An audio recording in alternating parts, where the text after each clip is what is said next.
Hello दोस्तों, स्वागत है मेरे चैनल टेक आइडिया हिंदी पे। दोस्तों, ये फोटोनिक का कीबोर्ड मंगाया है। ये तत्काल ऑर्डर किया था रात को 10:30 बजे करीब में, और ये जेप्टो से मंगवाया था। इमरजेंसी में अचानक से मेरा कीबोर्ड ख़राब हो गया था, तो तभी मंगाया था। और इसका अनबॉक्सिंग करेंगे और देखेंगे कि क्या क्वालिटी है और क्या परफॉर्मेंस है इस कीबोर्ड का। सब कुछ जानेंगे दोस्तों, बने रहिए वीडियो में। ठीक है, तो करते हैं अनबॉक्सिंग।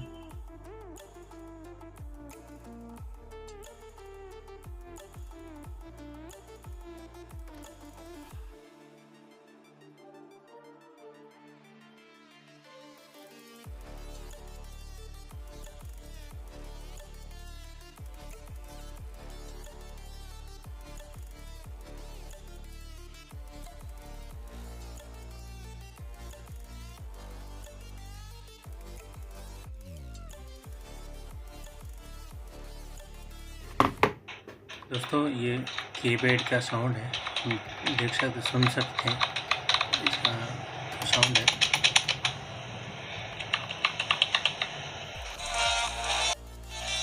दोस्तों, आप लोग बता दो कि इसका डिज़ाइन जो है ना, मुझे बहुत पसंद आया। इसलिए काफ़ी दिन पहले मैं भी देखा था, इसको मॉनिटर कर रहा था इस कीबोर्ड का, लेकिन वायरलेस का कर रहा था।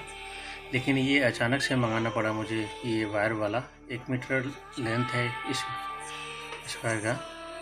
ठीक है, और ये प्लास्टिक बॉडी में है, लेकिन डिज़ाइन दोस्तों बहुत ही अच्छा है और टाइपिंग करने में मुझे पसंद आया। अच्छा लगा मुझे ये यूज़ करके। तो दोस्तों, कैसा लगा कीबोर्ड, कमेंट बॉक्स में कमेंट कीजिएगा दोस्तों। ठीक है, धन्यवाद वीडियो देखने के लिए। मिलते हैं अगले वीडियो में, जब तक बाय बाय।